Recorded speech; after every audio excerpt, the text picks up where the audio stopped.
Ooh, Mr. Bear is here. I was gonna say good morning, guys. Babe! Hi! I really like the lighting. I'm gonna film later. Hi, guys. We're going to the bank. Why was that road closed? Roadworks. I'm not sure. Roadworks? Yeah, I wasn't really looking. Roads are fine. They're always doing roadworks. That's good. In the Philippines, they never do it. Oh, this one is closed as well? Oh no, we can go down. Oh, detour. Okay. That's where to go. We're done with our errand. We're going to the bakery. Do we need to cross? No, we're this side of the road. Okay. It's an Asian bakery, right? It is. Nice.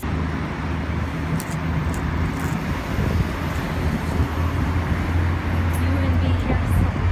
Painting looks expensive. $20 for a haircut? That's cheap. Oh gosh, it's only $1 in the Philippines. That's really cheap? 20 bucks? How much do you usually pay? The girl that I see pays type 50. What? I don't think they're close, babe. Too much. Are they close? Yeah, they're close. Oh, this is it? Aw. They're close today. It's close. Better luck next time. We're going here, the rolling. That's cute. Get a raspberry cheesecake. Oh yeah. Or blueberry vanilla cheesecake.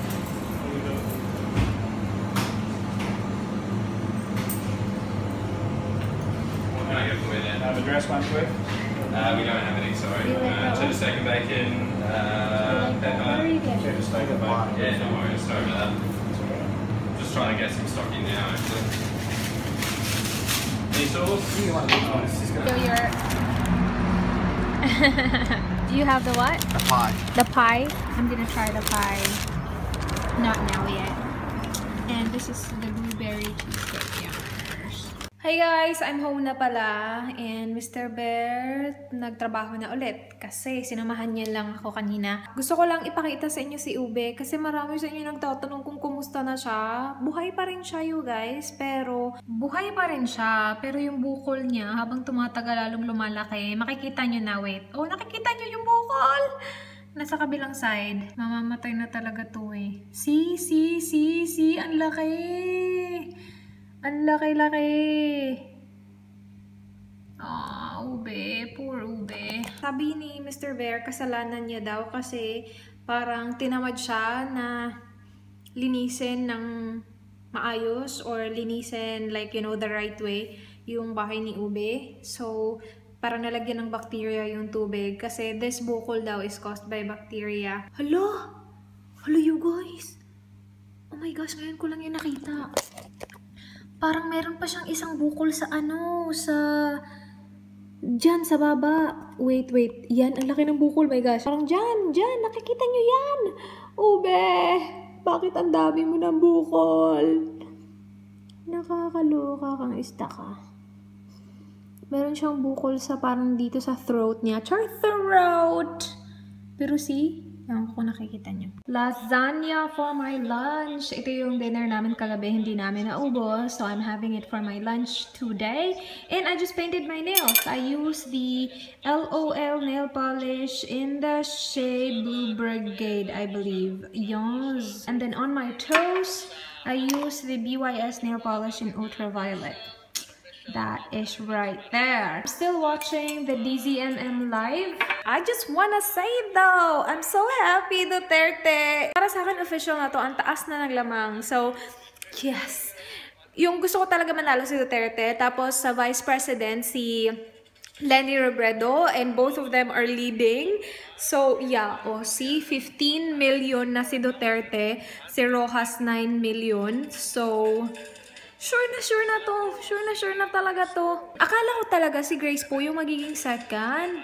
Si Rojas, pero it's close. Si Binay, ang layo ni Binay. Nakakaloka si Binay. Well, I'm sure, pag na-upload tong video na to, si Duterte na ang presidente ng Pilipinas. Ube is not moving. Ube! Parang namang naririnig ako na isda. Nakakaloka. Lagi kong ginagawa yan. Kasi kapag natingnan ko, tapos hindi gumagalaw, lagi ko sinasabi, Ube! Tapos sabi ni Mr. Bear, hindi ka naririnig niyan. Nakakaloka ka. Oh, Robredo, very close you guys. 13,317,000. Tapos si Marcos, 13,161,000. Really close. So, hindi pa natin alam kung sino mananalo sa Vice President. Pero alam ko, si Lenny talaga to. Si Lenny talaga to. I'm so thankful na mayroong live stream yung DZMM, ha? I'm just gonna wait for my nails to completely dry. And tapos mag-haul na ako later on. Or haul ba yung gagawin ko? Yeah, haul yung gagawin ko. Oh yeah, I forgot to mention, hindi pala ako naka-Q&A.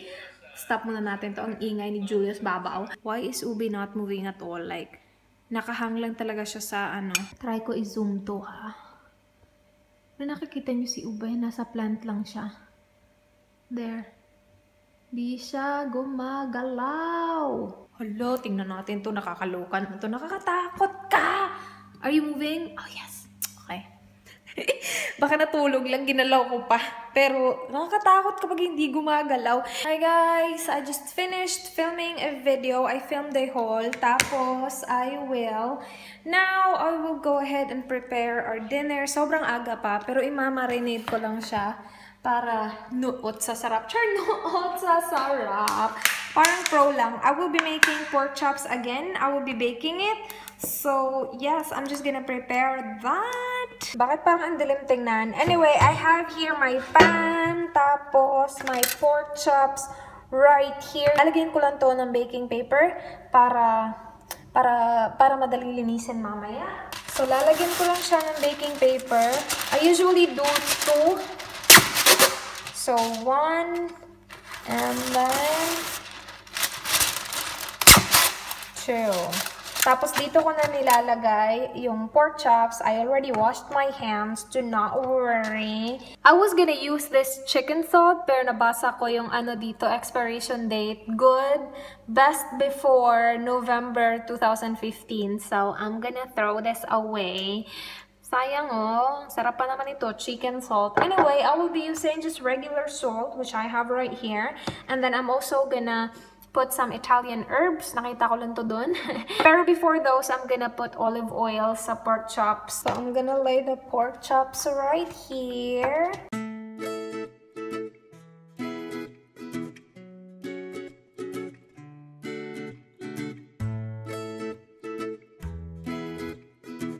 Ang bango ng Italian herbs, in fairness naman. And then I'm just gonna do the other side, pretty much the same thing.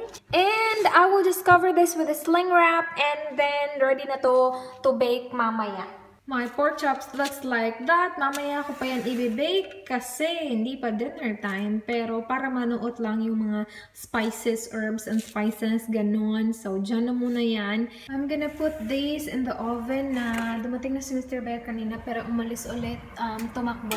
May nagtanong nga pala kung saan siya pupunta. Parang siguro hindi na-gets na like, tumakbo, parang tumakbo sa election. Joke. Parang, yung exercise niya kasi, yung, tumakbo. Ginagawa niya yun mga 4 to 5 times a week. So, yun, tumatakbo siya for an hour.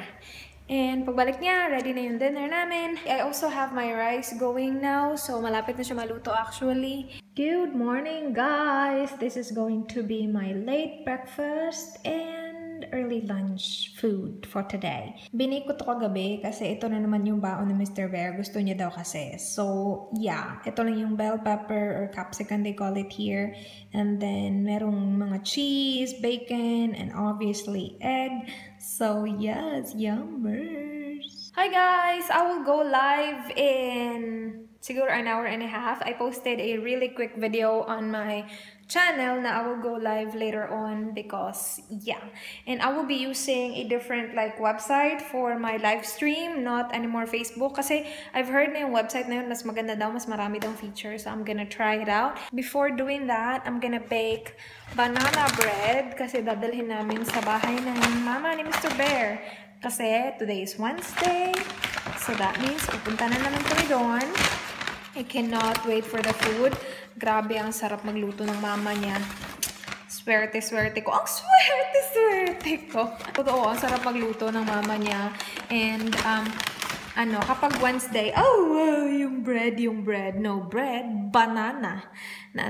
Yun, yeah. Ang sarap magluto ng pasta. And basta Wednesday, meron talagang pasta. Last Wednesday, we had ravioli and it was so good. Yeah, mag-bake lang ako nito kasi nagustuhan niya yung banana bread ko. I'm not sure kung nagkukunwari. Nagkukunwari. Buti lang hindi niya naintindihan to. Pero sabi niya, nagustuhan niya daw ng bongga. So, sabi ni Mr. Bear, gumawa ka para ibigay natin sa kanya and all that. So, I'm gonna do that and yes. Hi guys! So, katatapos ko lang mag-live stream. Ang tsaka talaga. Nainis ako and gutom na gutom pa ako. Tapos napaka-delayed pa ng live stream. So, lumipat ako sa Facebook. Tapos sa Facebook naman, okay siya first few minutes. Tapos siguro mga after 3 minutes, nag-stop yung mga comments. Nakakaloka. Magluto na nga lang ako ng tuyo. This one we got from Manila Trading. Meron nagsabi na tuyo yan. Wait. Ano nga ulit yung sinabi niya sa comment? Merong nag-comment sa vlog na yun. Sabi niya, merong dried fish sa Pilipinas. Kala kasi niya na hindi ko alam na meron tayong dried fish, na meron tayong tuyo sa Pilipinas. Kasi parang sinabi ko dun, this is not from Philippines. What I meant was, ito hindi siya galing sa Pilipinas. Kasi diba, nandun kami sa Asian store. Product of Thailand kasi siya. Pero aware po ako na mayroon po tayong tuyo. Ay, parang natakpan ko yung mic. Sorry naman. Aware po ako na mayroon po tayong tuyo. Actually, gustong-gusto ko po yung tuyo. So, I will go ahead and eat na. I'm gonna go eat. I'll talk to you guys later. I'm so hungry.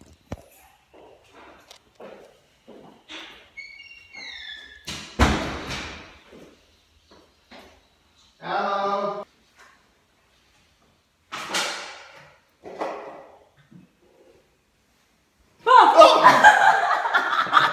That scared the shit out of me.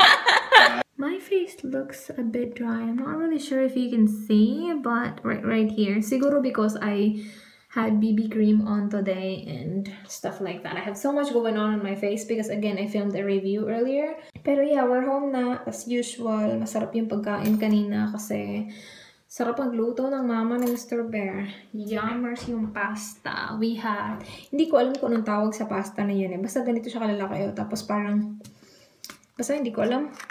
Pero it was good. Yung meat niya, beef. So, yummers. I'm just gonna wash my face. It's really cold, as in grabe. Oh, I need to close this vlog nga pala today. I usually do 2 days vlog and 1 video. Parang ako beauty video or not necessarily beauty video, pero you know, hindi vlog, tapos ganun yung ganap ko. I'm really liking my phone case. Kasi nakakatayo yung phone ko. I'm gonna show you guys my phone case, 1 sec. This is what my phone case looks like. I will feature it in a haul soon. It kind of matches my nails, but itong part na to, yun yung parang gumaganon sa surface. So, tumatayo siya.